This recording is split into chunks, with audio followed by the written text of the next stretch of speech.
Image. Berlangganan. Berita perspektif Image. Sufyan ats-Tsauri merupakan seorang ulama besar dalam sejarah Islam. Ia pernah menjadi buruan dua pemimpin zalim karena menolak iming-iming jabatan di istana. Dok Wikipedia. Terkait kisah ulama, buruan, dua khalifah. Tanggal 15 November tahun 2020, pukul 5.58 waktu Indonesia Barat. Di Basrah, dimulailah kehidupan barunya sebagai buruan penguasa. Oleh Hasanul Rizka, Sufyan ats-Tsauri merupakan seorang ulama yang masyhur pada masanya dan bahkan hingga saat ini. Pemilik nama lengkap Sufyan bin Said bin Masruq bin Habib bin Rafi bin Abdillah itu lahir di Kufah, Irak, pada 96 H atau 716 M. Kepakarannya dalam agama Islam meliputi bidang ilmu hadis, fikih, usyul fikih, dan lain-lain. Umat mengenangnya sebagai sosok yang bukan hanya alim, tetapi juga wara, zuhud, dan selalu teguh berprinsip kebenaran. Keteguhan itulah yang menjadi momok bagi penguasa zalim pada zamannya. Bertahun-tahun hingga wafatnya, Sufyan ats-Tsauri diburu dua orang khalifah yang bersikap semena-mena. Keduanya berasal dari dinasti Abbasiyah, yakni Abu Ja'far al-Mansur 754–775 M, dan putranya, Abu Abdullah Muhammad alias Al-Mahdi 775–785 M. Sejarah mencatat Khalifah Al-Mansur sebagai seorang despot. Di puncak kejayaannya, banyak ulama yang dipersekusi. Sebelum Sufyan ats-Tsauri, ada sosok Abu Hanifah. Sang pendiri mazhab fikih Hanafi itu mengalami berbagai penyiksaan ketika ditahan Al-Mansur. Bahkan, Imam Hanafi meninggal dunia saat berada di dalam penjara. Setelah Abu Hanifah wafat, Khalifah Al-Mansur bukannya bertobat. Sultan Abbasiyah itu justru menyeru para bawahannya agar mendatangkan seorang alim terhormat lain untuk menggantikannya. Mereka lantas menyebut nama Sufyan ats-Tsauri. Sebab, reputasinya sebagai ahli hadis memang dikenal luas di seluruh Jazirah Arab dan sekitarnya. Khalifah itu pun lantas memerintahkan pasukannya untuk menemukan sang alim. Mengetahui keinginan Amirul Mukminin untuk memberikan jabatan mufti kepadanya, Sufyan menolak.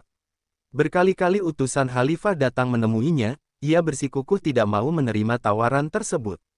Al-Mansur pun mulai bertindak keras. Prajuritnya diperintahkan untuk menangkap dan membawa ulama tersebut ke istana. Saat perintah itu dijatuhkan, ulama ini telah melarikan diri dari Kufah menuju Makkah.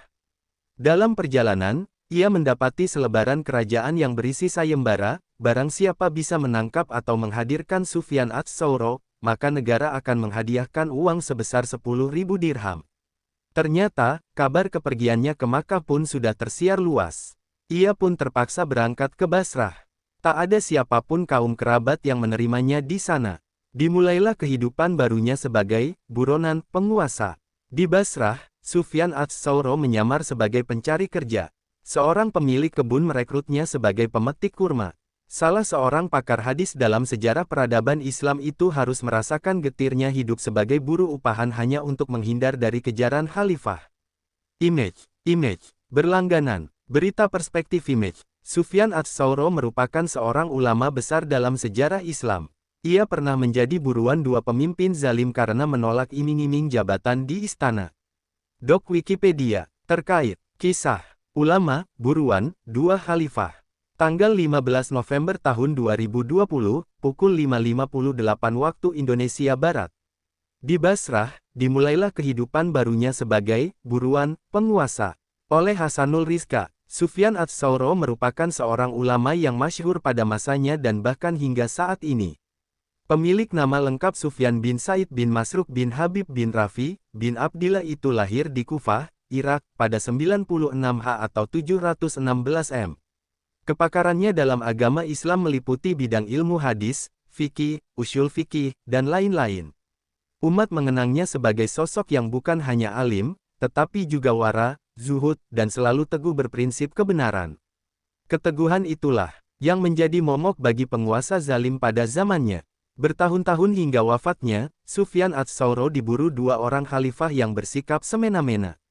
Keduanya berasal dari dinasti Abbasiyah, yakni Abu Ja'far al-Mansur 754–775 M, dan putranya, Abu Abdullah Muhammad alias Al-Mahdi 775–785 M. Sejarah mencatat Khalifah Al-Mansur sebagai seorang despot. Di puncak kejayaannya, banyak ulama yang dipersekusi. Sebelum Sufyan ats-Tsauri, ada sosok Abu Hanifah. Sang pendiri mazhab fikih Hanafi itu mengalami berbagai penyiksaan ketika ditahan Al-Mansur. Bahkan, Imam Hanafi meninggal dunia saat berada di dalam penjara. Setelah Abu Hanifah wafat, Khalifah Al-Mansur bukannya bertobat. Sultan Abbasiyah itu justru menyeru para bawahannya agar mendatangkan seorang alim terhormat lain untuk menggantikannya. Mereka lantas menyebut nama Sufyan ats-Tsauri. Sebab, reputasinya sebagai ahli hadis memang dikenal luas di seluruh jazirah Arab dan sekitarnya. Khalifah itu pun lantas memerintahkan pasukannya untuk menemukan sang alim. Mengetahui keinginan Amirul Mukminin untuk memberikan jabatan mufti kepadanya, Sufyan menolak. Berkali-kali utusan Khalifah datang menemuinya, ia bersikukuh tidak mau menerima tawaran tersebut. Al-Mansur pun mulai bertindak keras. Prajuritnya diperintahkan untuk menangkap dan membawa ulama tersebut ke istana.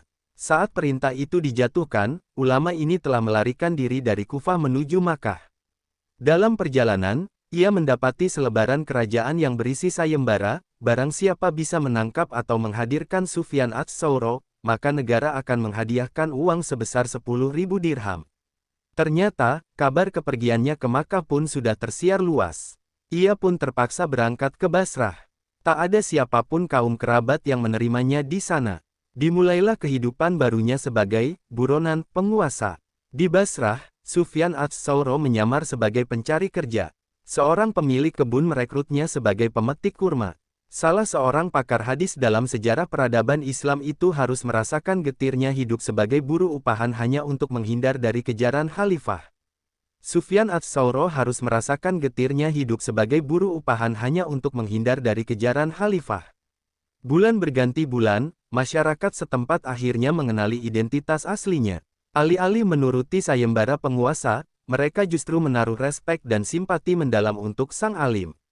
Sufyan ats-Tsauri tak lagi dipekerjakan sebagai buruh, tetapi diberi rumah yang layak di tengah penduduk lokal. Tak mau membuat benturan antara masyarakat sipil dan penguasa, ia pun memutuskan untuk hijrah. Kali ini, tujuannya begitu jauh, negeri Yaman. Lebih parah dari keadaannya di Basrah, sama sekali tidak ada yang mengenalnya di Yaman. Penduduknya juga tidak ramah. Bahkan, sekali waktu Sufyan ats-Tsauri dituduh sebagai pencuri. Beberapa warga menangkap dan membawanya ke hadapan gubernur saat itu, Main. Untungnya, sang gubernur merupakan sosok pemimpin yang cerdas, berwibawa, dan berakhlak mulia. "Siapa namamu?" tanya Main. "Abdullah bin Abdurrahman," jawab Sufyan, masih menyembunyikan identitasnya. "Atas nama Allah, aku memintamu agar menyebut silsilah nasabmu." "Aku Sufyan bin Said bin Masruq," kata Sufyan dengan jujur. "Ats-Tsauri?" tanya Main penuh selidik. "Ya, sungguh, Khalifah sedang memburumu," seru Main. "Benar." Gubernur Yaman itu lantas menundukkan kepalanya dan berkata, "Tuan dapat tinggal di sini dan pergi kapan saja engkau mau. Demi Allah, aku akan melindungimu sekuat kemampuan." Maka Sufyan ats-Tsauri pun menetap untuk beberapa bulan di negeri tersebut. Kemudian, datanglah musim haji. Sufyan pun berangkat ke Tanah Suci, menuntaskan kerinduannya pada Baitullah. Namun, tak disangka Khalifah Al-Mansur pun dalam perjalanan hendak melaksanakan ibadah haji pada waktu yang sama. Dari para informannya, Al-Mansur mendapatkan kabar bahwa Sufyan sedang berada di Makkah. Penguasa ini pun menyuruh bawahannya agar segera mencari, menangkap, dan menyalib ulama tersebut.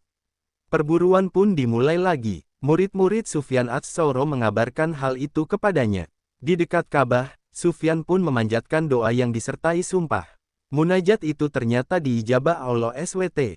Atas takdirnya, Khalifah Al-Mansur terjangkit penyakit sehingga meninggal dunia sebelum sampai ke Makkah. Mendapati kabar itu, Sufyan ats-Tsauri merasa tenang. Sebab, ia merasa tak ada lagi penguasa yang memaksanya untuk menjabat sebagai hakim di istana. Demikianlah prinsipnya. Ia lebih memilih menjadi buronan daripada harus menuruti kemauan despot. "Apabila aku menyaksikan suatu kemungkaran dan aku tidak melakukan apa-apa, mendiamkannya, niscaya aku mengeluarkan kencing darah saking mendalamnya kesedihanku," katanya. Allah berkendak lain. Sesudah kematian Al-Mansur, putranya naik menggantikannya. Ternyata, Khalifah Al-Mahdi meneruskan upaya pemburuan terhadap Sufyan ats-Tsauri. Sang imam yang sempat mengira bahwa cobaan yang menimpanya sirna, akhirnya berstatus pelarian lagi. Padahal, waktu itu dirinya sudah kembali mengajar di Kufah. Sebelum melarikan diri, Sufyan ats-Tsauri sempat memenuhi undangan Al-Mahdi di istana, dan terjadilah dialog berikut. "Wahai Abu Abdillah, aku angkat engkau menjadi mufti kerajaanku," kata Sultan. "Wahai Amirul Mupetik terbalik Minin, izinkanlah aku berbicara, tetapi terlebih dahulu engkau harus memberiku jaminan keamanan," ujar Sufyan. "Tentu," jawab Al-Mahdi singkat.